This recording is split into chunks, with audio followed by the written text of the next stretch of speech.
हरे कृष्ण कृष्ण कृष्ण हरे हरे, हरे राम राम राम हरे हरे। ओम श्री परमात्मने नमः। श्रीमद् भागवत गीता के पहले अध्याय का महात्म्य।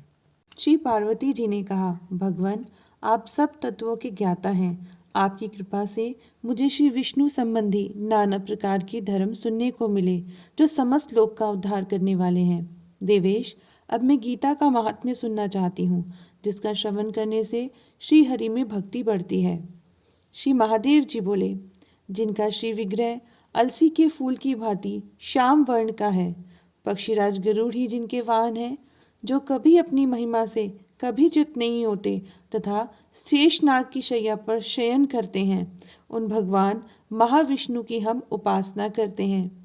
एक समय की बात है, मूर दैत्य के नाशक भगवान विष्णु शेषनाग के रमणीय आसन पर सुखपूर्वक विराजमान थे। उस समय समस्त लोगों को आनंद देने वाली भगवती लक्ष्मी ने आदरपूर्वक प्रश्न किया। श्री लक्ष्मी जी ने पूछा, भगवान आप संपूर्ण जगत का पालन करते हुए भी अपने ऐश्वर्य के प्रति उदासीन से होकर जो इस क्षीर सागर में नींद ले रहे हैं, इसका क्या कारण है? श्री भगवान बोले, सुमुखी, मैं नींद नहीं लेता हूँ, अपितु तत्व का अनुसरण करने वाली अंतर्दृष्टि के द्वारा अपने ही माहेश्वर तेज का साक्षात्कार कर रहा हूँ। देवी, यह वही तेज है जिसका योगी पुरुष कुशाग्र बुद्धि के द्वारा अपने अंत्यकरण में दर्शन करते हैं तथा जिसे मीमांसक विद्वान वेदों का सार तत्व निश्चित करते हैं। वह माहेश्वर तेज एक अजर प्रकाश स्वरूप आत्मरूप रोग शोक से रहित अखंड आनंद का पुंज निष्पंदन तथा द्वैत रहित है। इस जगत का जीवन उसी के अधीन है, मैं उसी का अनुभव करता हूँ। देवेश्वरी, यही कारण है कि मैं तुम्हें नींद लेता सा प्रतीत हो रहा हूँ। श्री लक्ष्मी जी ने कहा, ऋषिकेश, आप ही योगी पुरुषों के ध्येय हैं। आपके अतिरिक्त कोई भी ध्यान करने योग्य तत्व है, यह जानकर मुझे बड़ा कौतूहल हो रहा है। इस चराचर जगत की सृष्टि और संहार करने वाले स्वयं आप ही हैं। आप सर्वसमर्थ हैं। इस प्रकार की स्थिति में होकर भी यदि आप उस परम तत्व से भिन्न हैं, तो मुझे उसका बोध कराइए। श्री भगवान बोले, प्रिय, आत्मा का स्वरूप द्वैत और अद्वैत से पृथक, भाव और अभाव से मुक्त तथा आदि और अंत से रहित है। शुद्ध ज्ञान के प्रकाश से उपलब्ध होने वाला तथा परमानंद स्वरूप होने के कारण एकमात्र सुंदर है। वही मेरा ईश्वरीय रूप है। आत्मा का एकत्व ही सबके द्वारा जानने योग्य है। गीता शास्त्र में इसी का प्रतिपादन हुआ है। अमित तेजस्वी भगवान विष्णु के वचन सुनकर लक्ष्मी देवी ने शंका उपस्थित करते हुए कहा, भगवान, यदि आपका स्वरूप स्वयं परमानंदमय और मन वाणी की पहुंच के बाहर है, तो गीता कैसे इसका बोध करवाती है? मेरे इस संदेह का आप निवारण कीजिए। श्री भगवान बोले, सुंदरी सुनो, मैं गीता में अपनी स्थिति का वर्णन करता हूँ। क्रमशः 5 अध्यायों को तुम 5 मुख जानो, 10 अध्यायों को 10 बुझाएं समझो तथा 1 अध्याय को उदर और 2 अध्यायों को दोनों चरण कमल जानो। इस प्रकार यह 18 अध्यायों की वाङ्मयी ईश्वरीय मूर्ति ही समझनी चाहिए। यह ज्ञान मात्र से ही महान पातकों का नाश करने वाली है। जो उत्तम बुद्धि वाला पुरुष गीता के 1 या आधे अध्याय का अथवा 1 आधे या चौथाई श्लोक का भी प्रतिदिन अभ्यास करता है, वह सुशर्मा के समान मुक्त हो जाता है। श्री लक्ष्मी जी ने पूछा, देव, सुशर्मा कौन था, किस जाति का था और किस कारण से उसकी मुक्ति हुई? श्री भगवान बोले, प्रिय, सुशर्मा बड़ी खोटी बुद्धि का मनुष्य था। पापियों का तो वह शिरोमणि ही था। उसका जन्म वैदिक ज्ञान से शून्य एवं क्रूरतापूर्ण कर्म करने वाले ब्राह्मणों के कुल में हुआ था। वह न ध्यान करता, न जप करता, न होम करता, न अतिथियों का सत्कार। वह लंपट होने के कारण सदा विषयों के सेवन में ही आसक्त रहता था।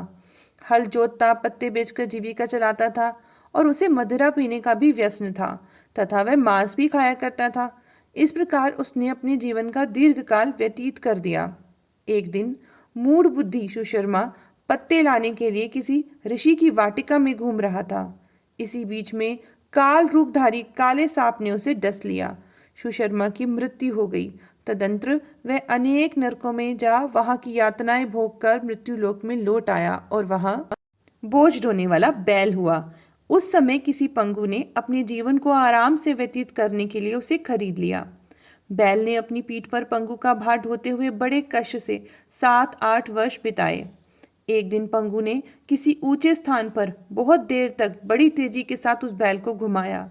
इससे वह थककर बड़े वेग से पृथ्वी पर गिरा और मूर्छित हो गया।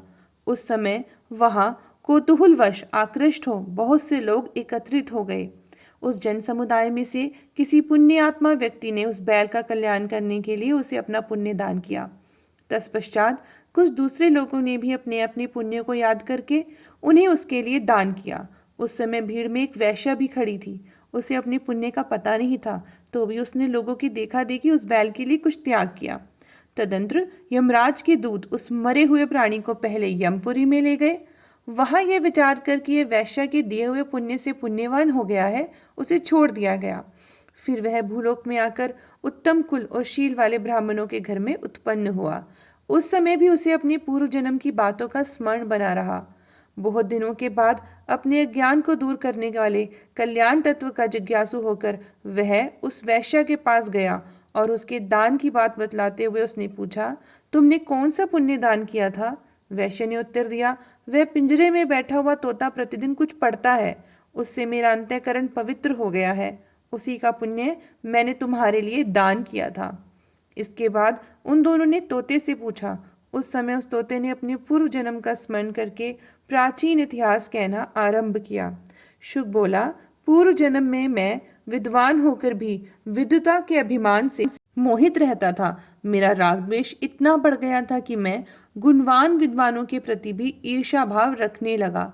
फिर समय अनुसार मेरी मृत्यु हो गई।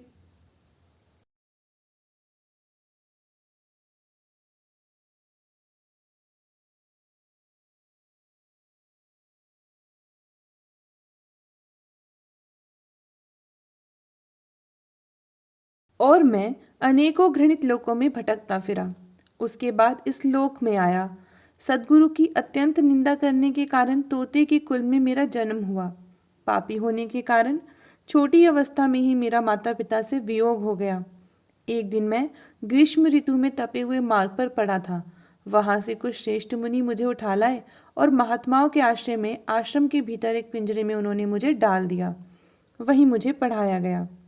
ऋषियों के बालक बड़े आदर के साथ गीता के प्रथम अध्याय की आवृत्ति करते थे। उन्हीं से सुनकर मैं भी बारंबार पाठ करने लगा। इसी बीच में एक चोरी करने वाले बहेलिये ने मुझे वहां से चुरा लिया। तत्पश्चात इसी देवी ने मुझे खरीद लिया। यही मेरा वृतांत है, जिसे मैंने आप लोगों को बता दिया। पूर्व काल में मैंने इस प्रथम अध्याय का अभ्यास किया था, जिससे मैंने अपने पाप को दूर किया है। फिर उसी से इस वैश्य का भी अंतःकरण शुद्ध हुआ है और उसी के पुण्य से ये द्विज श्रेष्ठ सुशर्मा भी पाप मुक्त हुए हैं। इस प्रकार परस्पर वार्तालाप और गीता के प्रथम अध्याय के महात्म्य की प्रशंसा करके वे तीनों निरंतर अपने अपने घर पर गीता का अभ्यास करने लगे। फिर ज्ञान को प्राप्त करके वे मुक्त हो गए। इसलिए जो गीता के प्रथम अध्याय को पढ़ता, सुनता तथा अभ्यास करता है, उसे इस भव सागर को पार करने में कोई कठिनाई नहीं होती। हरे कृष्ण कृष्ण कृष्ण हरे हरे, हरे राम राम राम हरे हरे, हरे कृष्ण कृष्ण कृष्ण हरे हरे, हरे राम राम राम हरे हरे।